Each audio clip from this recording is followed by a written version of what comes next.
Hello everyone, welcome to the proficient academy.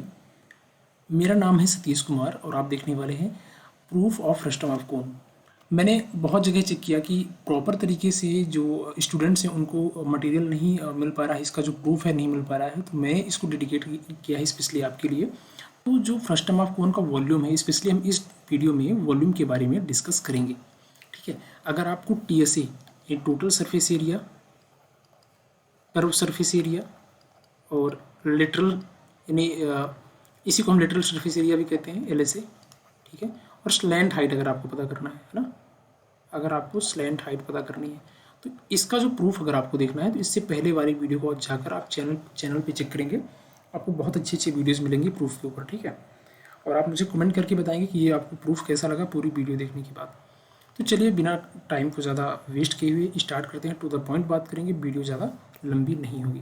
तो देखिए, आप जो वॉल्यूम के सामने फार्मूला देख रहे होंगे, इसको प्रूफ कैसे किया जाता है, यानी जब तक इसका आप प्रूफ नहीं देखेंगे तो बहुत सारे लोगों को ये डाउट रहता है कि R1 R2 ये कैसे होता है ना। और इसके अलावा देखिए, हो सकता है आपके पास इस तरह का फार्मूला हो कि R² प्लस R², यानी इसको इस कैपिटल और स्मॉल के फॉर्म में भी होता है, जिसकी जगह पर मैंने R1 R2 लिया है, तो इसमें से आपको कन्फ्यूज़ होने वाली कोई भी बात नहीं है। ठीक है, चलिए हम इस स्लाइड पे आ चुके हैं। यहाँ मैंने फ्रस्टम ऑफ कोन बनाया हुआ है और आप देखेंगे येलो वाला जो हमारे पास पार्ट है ये फ्रस्टम ऑफ कोन यानी कोन का फ्रस्टम है। ठीक है, शंकु का छिन्नक है अगर हम हिंदी में बात करें तो देखिए, अगर हम इसको बेस से यहाँ से एक हाइट ड्रॉ कर दें, बहुत ध्यान से आप समझेंगे चीज़ों को। ठीक है, इतनी क्लियर तरीके से मुझे नहीं लगता है कि अभी यूट्यूब पर कोई वीडियो है जिसमें इतनी आसानी से आपको वॉल्यूम निकालने के लिए बताया गया है। तो देखिए, इसकी रेडियस को हम मान लेते हैं R1, पूरी हाइट को हम मान लेते हैं H1। ठीक है, बहुत ध्यान से आप देखेंगे, पूरी हाइट को हम क्या मान लेते हैं H1, तो ये पूरी हाइट होगी H1। ठीक है, पूरी वॉल्यूम को हम मान लेते हैं V1, पूरी वॉल्यूम को हम क्या मान लेते हैं V1।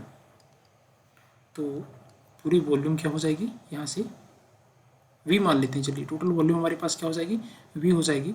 इसको हम मान लेते हैं, इसको हम मान लेते हैं V1 इसका वॉल्यूम यानी केवल येलो पार्ट का वॉल्यूम, और केवल ऊपर वाले पार्ट का यानी ऊपर जो एक छोटा सा कोन बना हुआ है उसका वॉल्यूम कितना हो जाएगा, V2 मान लेते हैं। ठीक है, अब अगर ये R1 रेडियस है तो इसकी रेडियस हम ले लेते हैं R2। अब अगर इसकी हाइट की बात करें तो हाइट क्या हो जाएगी इसकी, देखिए पूरे H1 में से यानी टोटल हाइट में से अगर इस हाइट को माइनस कर दें यानी H को माइनस कर दें, है ना, इस हाइट को हमने H लिया हुआ है येलो वाले पोर्शन की, यानी फ्रस्टम ऑफ कोन यानी फ्रस्टम का जो हाइट है वो हमने H लिया हुआ है। तो H1 में से अगर हम H माइनस कर देंगे तो हमारे पास में पूरी हाइट आ जाएगी। ठीक है, H1 माइनस H में कर रहा हूँ ऊपर। ठीक है, तो मैं थोड़ा सा इरेज करके दोबारा से आपको लिख कर बताना चाहूँगा कि H1 माइनस H अगर मैं यहाँ करूँगा तो आपके पास क्या आ जाएगा, H आ जाएगा। चलिए, तो मैं दोबारा से लिख देता हूँ, H1 माइनस H आप करेंगे तो आपके पास ये वाली पूरी हाइट आ जाएगी यहाँ से यहाँ तक। ठीक है, तो चलिए आगे बढ़ते हैं, इसको फटाफट प्रूफ करते हैं। हमें करना क्या है, हमें तो फ्रस्टम ऑफ कोन का वॉल्यूम निकालना है, शंकु के छिन्नक का आयतन निकालना है। तो उसके लिए हमें येलो वाले पार्ट का आयतन निकालना होगा। तो येलो वाले पार्ट का वॉल्यूम कैसे निकलेगा, आयतन कैसे निकलेगा, तो आप कहेंगे कि अगर हमें V1 का वॉल्यूम चाहिए तो हम क्या करेंगे, टोटल वॉल्यूम यानी V में से हमें माइनस करना पड़ेगा V2 का वॉल्यूम। ठीक है, ये बहुत ईजी हो गया। तो इसको हम आगे कैसे सॉल्व करेंगे, देखिए, तो V की जगह पर हम क्या रखेंगे, देखिए V मतलब किस चीज़ को रिप्रेजेंट कर रहा है, इस टोटल को रिप्रेजेंट कर रहा है यानी बड़े वाले कोन को। आपको पता है यहाँ दो कोन है, एक छोटा कोन है एक बड़ा कोन है। ठीक है, मैं यहाँ नाम दे देता हूँ ताकि आपको डाउट नहीं होगा बिल्कुल भी। A B C D E। ठीक है, तो देखिए यहाँ एक जो कोन है हमारे पास में ABC है और एक हमारे पास कोन है ADE। हमारे पास दो कोन है। ठीक है, ABC और ADE। अब अगर हम बड़े वाले वॉल्यूम की बात करें कितना हो जाएगा, कोन का वॉल्यूम क्या होता है 1/3 पाई R²H। ठीक है, अब R की जगह पर क्या हो जाएगा, R1² इंटू R1 क्यों होगा, क्योंकि देखिए हम इसकी बात करें, अभी हम क्या कर रहे हैं, बड़े वाले यानी ADE की बात कर रहे हैं। टोटल वॉल्यूम क्या है ADE, बड़े वाले कोन का वॉल्यूम क्या है ADE। तो 1/3 पाई R1², और बड़े वाले कोन का जो बड़े वाले कोन की जो हाइट है वो कितनी है, H1 है। तो ये मैंने कर दिया। ठीक है, अब मैंने यहाँ लगाया माइनस, अगेन क्या करूँगा 1/3 पाई, अब R2² इंटू, अब आप देखेंगे ऊपर वाला हमारे पास जो छोटा वाला कोन है वो कितना है, हमारे पास छोटा वाला कोन कौन सा है, ऊपर जो है तो उसकी हाइट कितनी है, उसकी हाइट है h1 minus h। I hope आपको इतना क्लियर होगा। अगर आपको अभी भी नहीं क्लियर है तो मैं यहाँ लिख देता हूँ, ये क्या है बिग, शॉर्टकट में मैं लिख देता हूँ ये क्या है स्मॉल। अगर बड़े वाले वॉल्यूम में से छोटे वाले का वॉल्यूम माइनस करूँगा तो मुझे v1 का वॉल्यूम आ जाएगा। ठीक है, चलिए यहाँ से अगर मैं 1/3 कॉमन ले लेता हूँ, 1/3 पाई, पाई भी आ जाएगा कॉमन, तो हमारे पास बचेगा r1 square into h1 minus r2 square into h1 minus h।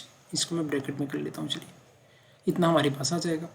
ठीक है, अब हमें यहाँ से करना क्या है, देखिए अगर आप ध्यान से देखेंगे तो हमें यहाँ से h1 को हटाना पड़ेगा। ऐसा क्यों? क्योंकि h1 जो है हमारे पास total height, complete height represent कर रहा है ना। कंप्लीट हाइट मतलब ऊपर वाले की भी, यानी कोन जो हमारे पास ए बी सी है उसके हाइट को भी रिप्रेजेंट कर रहा है। तो ऊपर वाला पोर्शन तो हमें हटाना है। हमें क्या करना है, हमें स्मॉल वाला जो कोन है ए बी सी का जो वॉल्यूम है वो हमें माइनस करना है, तो उसकी हाइट को भी हटाना होगा। तो यहाँ हमारे पास जहाँ जहाँ h1 है उसको हमें हटाना पड़ेगा। ठीक है, जहाँ जहाँ h1 है, ये h1 है और यहाँ पास ये h1 है, तो इसको हटाने के लिए हमें क्या करना पड़ेगा, तो यहाँ थोड़ा सा मैं यूज़ करूँगा सिमिलैरिटी। ठीक है, तो सिमिलैरिटी से हम इसको हटाएंगे कैसे, देखिए।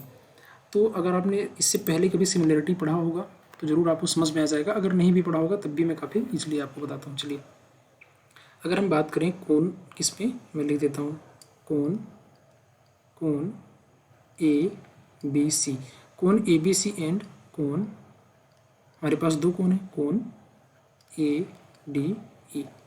अगर हम दो कोण में बात करें, अगर हम यहाँ सिमिलैरिटी यूज़ करें, है ना, क्या यूज़ कर रहा हूँ मैं, सिमिलैरिटी।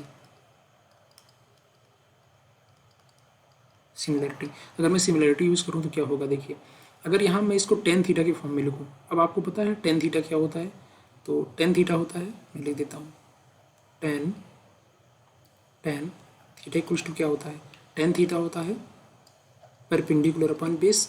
अगर मैं इस चीज़ को इसके फॉर्म में रिप्रेजेंट करूँ तो देखिए कोण ए बी सी जो है इसका परपेंडिकुलर क्या हो जाएगा, तो कहेंगे आप इसका जो परपेंडिकुलर क्या हो जाएगा, इसका परपेंडिकुलर हो जाएगा h1 माइनस h, बेस क्या हो जाएगा r2, क्लियर। और ये किसके इक्वल हो जाएगा, ये इक्वल हो जाएगा इस वाले के, किसके इक्वल हो जाएगा, हमारे पास जो ए डी ई है। अब ये कैसे होगा मैं और डिप में भी आपको बताता हूँ। ठीक है, ए डी ई की हाइट कितनी है, देखिए h1 है, ए डी की हाइट कितनी है, h1 है, और रेडियस कितनी है, r1 है। अब इस बात को मैं आपको और अच्छे से बताता हूँ कैसे, देखिए तो इसके लिए थोड़ा सा प्रीवियस पेज पे जाकर आपको थोड़ा सा बता देता हूँ। यहाँ पे देखिए हमारे पास जगह है, आप ऐसे समझिए, अगर मैं इसको 2D शेप में बनाता, अगर मैं ऐसे इसको बनाता, ऐसे कुछ, अगर मैं कहता कि ये इसकी हाइट ये है और ये पूरी इसकी हाइट है, तो अगर मैं कल को आपसे कहूँ कि ये जो हाइट ये वाली है, मतलब ये हमारे पास एक जो ट्रिंगल है ये वाला, हमारे पास एक ये ट्रिंगल हो गया, और यहाँ देखिए मैं इसको ब्रेक करके दिखाता हूँ, एक ये ट्रिंगल हो गया और आपके पास में दूसरा ट्रिंगल ये है। ये आपस में दोनों सिमिलर होंगे कि नहीं होंगे, आप मुझे बताओ क्यों? क्योंकि देखिए यहाँ से इन दोनों का एंगल भी सेम होगा, क्यों? क्योंकि देखिए यहाँ से अगर कोई लाइन ऐसी ड्रॉ हुई है और ये दोनों आपस में पैरेलल हैं, तो जितनी भी लाइन आप यहाँ खींचेंगे सभी का एंगल क्या होगा, इक्वल होगा, करस्पॉन्डिंग एंगल। ठीक है, तो हमेशा बराबर होते हैं। ठीक है, तो उसी केस में क्या हो जाएगा, अगर ये एंगल अगर अल्फ़ा है तो ये भी अल्फ़ा होगा। तो अगर आप यहाँ से टेन अल्फ़ा निकालते हैं, अगर आप यहाँ से टेन अल्फ़ा निकालते हैं तो परपेंडिकुलर अपॉन बेस, और उसी तरीके से ये परपेंडिकुलर अपॉन बेस, तो इस तरीके से दोनों बराबर हो जाएंगे सिमिलैरिटी से। आई होप आपको समझ में आ गया होगा। अगर अभी भी इसके बाद डाउट है तो आप मुझे कमेंट करेंगे। तो हम वापस आ जाते हैं इस पर। तो सिमिलैरिटी से हमारे पास ये आ चुका है। यहाँ से अगर हम अब देखिए हमें क्या करना है, h1 को हटाना है, तो h1 की हमें वैल्यू निकालनी पड़ेगी। h1 की वैल्यू कैसे निकालेंगे, मल्टीप्लाई करेंगे, क्रॉस मल्टीप्लाई, कितना हो जाएगा, r1 h1 minus r1 h equals to क्या हो जाएगा, r2 h1। ठीक है, अब देखिए अब मैं क्या करूँगा, यहाँ से मैं क्या करता हूँ कि r1 h1 को यहीं रहने देता हूँ, r2 h2 को यहाँ से राइट हैंड साइड से यहाँ ले आता हूँ, r2 h1 को। ठीक है, इक्वल्स टू r1 h, ये इधर आके पॉजिटिव हो गया। ठीक है, अब देखिए यहाँ से अगर मैं h1 कॉमन लेता हूँ, अगर मैं h1 कॉमन लूँगा तो r1 माइनस r2 बचेगा। यहाँ से अगर मैंने क्या ले लिया कॉमन, h1 ले लिया, तो r1 माइनस r2 बचा, और इक्वल्स टू क्या है, r1 h। अगर मैं यहाँ से h1 की वैल्यू निकालूँ तो हमारे पास कितना जाएगा, r1 h divide by r1 minus r2 हो जाएगा, होगा कि नहीं होगा? ठीक है, ऑफकोर्स होगा यहाँ से। ठीक है, अब करना क्या है, देखिए इस h1 की वैल्यू हमें यहाँ पुट करनी है, तो क्या हो जाएगा, अब देखिए इसको कैसे बहुत केयरफुली आपको पुट करना है, 1/3 पाई और यहाँ से क्या है r1 स्क्वायर इंटू इस h1 की जगह पर ये सारी वैल्यू हमें पुट करनी है, तो चलिए रख देते हैं r1h डिवाइड बाय क्या हो जाएगा r1 माइनस r2 और ये माइनस ये r2 स्क्वायर रहेगा और ब्रैकेट के अंदर क्या हो जाएगा, h1 है, h1 की जगह पर पूरी वैल्यू पुट करनी पड़ेगी r1h upon r1 minus r2, ठीक है, माइनस h, ठीक है। तो आई होप आपको इतनी बातें समझ में आ गई होगी। अब आप अगर ध्यान से देखेंगे तो हर जगह पे क्या है, हर जगह पर h h h है ना। मैं एक बार रेड कलर से आपको दिखा देता हूँ सारी चीज़ें थोड़ा सा। देखिए यहाँ भी h है, यहाँ भी h है और यहाँ भी h है, तो हर जगह से हम h ले सकते हैं कॉमन। तो यहाँ से अगर मैं 1/3 पाई h ले लेता हूँ बाहर, ठीक है, तो हमारे पास क्या बचेगा, जब मैंने h ले लिया तो हमारे पास बचेगा r1 स्क्वायर इंटू r क्या हो जाएगा, r1 क्यूब हो जाएगा, ठीक है, डिवाइड बाय। अगर आपको ये बात समझ में नहीं है तो मैं एक स्टेप और बढ़ा देता हूँ, क्योंकि ये लाइव क्लास नहीं है तो मैं भी आपको डाउट हो सकता है, ठीक है, तो मैं एक स्टेप थोड़ा सा और बढ़ा देता हूँ। चलिए तो वापस चलते हैं उसी पेज पे।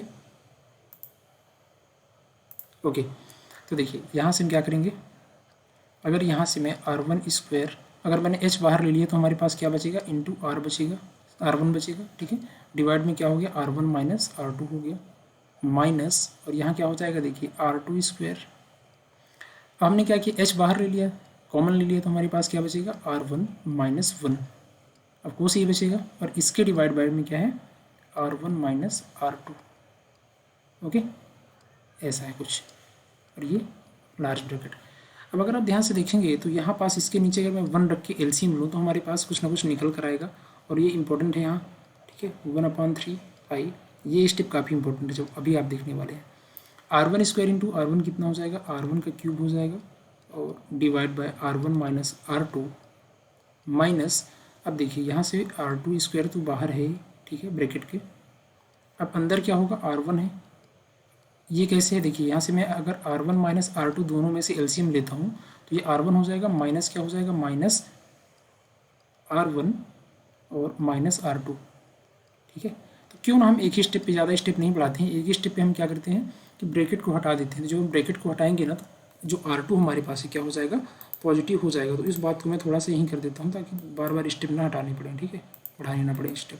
तो यही मैं क्या कर देता हूँ, r2 को मैं डायरेक्टली क्या कर देता हूँ, पॉजिटिव कर देता हूँ, ठीक है। तो चलिए r2 को मैंने क्या कर दिया, प्लस कर दिया। ऐसा क्यों हुआ है, क्योंकि यहाँ माइनस था, यहाँ पास माइनस था ना, ऐसा आप समझिए। तो ये क्या हो गया, आपस में r1 और r1 हो गए कैंसिल। तो हमारे पास क्या बचेगा अगले स्टेप पे, नेक्स्ट स्टेप पर हमारे पास बचा है 1/3 pi h r1 cube upon r1 minus r2 minus r2 square into r2 upon r1 minus r2। ये स्टेप भी आपको समझ में आ गया होगा। अगर मैं इसको यहीं पे आगे बढ़ा देता हूँ तो देखिए क्या होगा यहाँ पास, चलिए नीचे कर देता हूँ, okay, 1/3 pi h r1 cube divide by r1 minus r2। अब मैं ऐसा करता हूँ, r1 माइनस r2 सभी से मैं एलसीएम ले लेता हूँ इसी स्टेप पे, ताकि और भी सारे स्टेप ना बढ़ाने पड़े और इजली आपका आंसर आ जाए, ठीक है। तो मैं यहाँ से इरेज करके मैं सभी में से क्या करता हूँ, दोनों में से r1 माइनस r2 ले लेता हूँ एलसीएम, ठीक है। एलसीएम लेने से हमारे पास क्या हो जाएगा, अब आपको कई लोगों को जो है यहाँ से आंसर दिखने लगा होगा कि हाँ हमारा जो प्रूफ है आने वाला है। तो देखिए यहाँ से अगर मैं r1 माइनस r2 ले लेता हूँ कॉमन, तो क्या बचेगा, r1 क्यूब और ऊपर क्या बचेगा, माइनस r2 क्यूब, ठीक है, इस तरीके से आ जाएगा। अब देखिए a cube minus B cube का फार्मूला क्या होता है, अगर आपको ध्यान होगा तो a cube minus B cube का फार्मूला क्या होता है, a minus B, A square plus A B plus B square, ठीक है, वही चीज़ हम यहाँ पुट करने वाले हैं। तो देखिए 1/3 पाई h, अब a cube minus B cube को हम क्या लिख सकते हैं, means r1 cube minus r2 cube को हम लिख सकते हैं r1 minus r2 into r1 square plus r2 square plus r1 into r2, यही होता है फार्मूला ए क्यूब माइनस बी क्यूब का। और डिवाइड बाय हमारे पास क्या है, डिवाइड में है r1 माइनस r2, ओके। ये स्टेप आपको जरूर समझ में आया होगा। वापस से हमारी स्लाइड चेंज हो गई। चलिए, तो अब हमें यहाँ करना क्या है, देखिए आपको दिख रहा होगा क्लियरली कि ये R1 माइनस R2 से R1 माइनस R2 कैंसिल हो जाएगा और हमारे पास अब क्या बचेगा। तो इस स्टेप को मैं यहाँ लिख देता हूँ। हमारे पास अब क्या बचेगा, यानी हमारे पास क्या आ रहा था, यहाँ से V1 आ रहा था ना, V1 की वैल्यू क्या आ जाएगी 1/3 पाई, और अंदर क्या बचेगा, एच को हम बाद में ले लेंगे, जिस तरीके से आपको फार्मूला था उसी फॉर्मेट में, ठीक है। तो R1 square plus R2 square plus R1 into R2, और बाहर मैंने ले लिया H। और आप ध्यान से देखेंगे तो यही आपका प्रूफ है, ठीक है, यही आपका फार्मूला था। मैं एक बार दिखा देता हूँ आपको। तो देखिए कितनी आसानी से हमने इसको प्रूफ कर दिया। 1/3 R1 square plus R2 square plus R1 into R2 into H। अब मैंने इसको एकदम बेसिक से लिया है, बेसिक से समझाया है। अगर आप किसी भी स्टैंडर्ड में हैं, आप स्कूल्स के स्टूडेंट हैं, अगर आप एक टीचर हैं, कोई भी हैं अगर आप, तो इस चीज़ को आप बहुत ध्यान से समझ पाए होंगे, ठीक है, काफ़ी ईजी था। अगर आपको आर और कैपिटल आर और स्मॉल आर के फॉर्मेट में अगर आपको प्रूफ देखना था, तो बस आपको सिंपली क्या करना है, जहाँ R1 है, जहाँ R1 है वहाँ आप R रख दीजिए, और जहाँ मैंने R2 लिया है वहाँ आप स्मॉल r रख दीजिए। तो आपको जो फार्मूला है उस फॉर्मेट में बन जाएगा, ठीक है। यानी दूसरा फॉर्मेट इसका क्या होता है कि वॉल्यूम इक्वल्स टू क्या हो जाएगा फिर उस केस में 1/3 pi capital R square plus small R square plus capital R into R bracket में H। तो आप इन दोनों को कैसे भी आप लिख सकते हैं, ठीक है, वो आपके मानने पर डिपेंड है कि आप क्या लेकर चल रहे हैं। So hence proved. I hope आपको ज़रूर समझ में आया होगा। आप मुझे कमेंट करके बताएं। अगर आप नए हैं तो द प्रोफिशिएंट एकेडमी को ज़रूर सब्सक्राइब करें, और हाँ, आप मुझे फेसबुक पर भी फॉलो कर सकते हैं, और टेलीग्राम ज्वाइन करना बिल्कुल ना भूलें, ठीक है। फेसबुक और टेलीग्राम का जो लिंक है वीडियो के डिस्क्रिप्शन में मिल जाएगा। इस वीडियो में इतना ही। आपको जो भी और प्रूफ चाहिए तो आप मुझे कमेंट करें। बहुत सारे और भी आप प्लेलिस्ट पर आप जाकर देख सकते हैं, बहुत ही इंपॉर्टेंट वीडियोज़ आपका वेट कर रही हैं। So thanks for watching, signing off.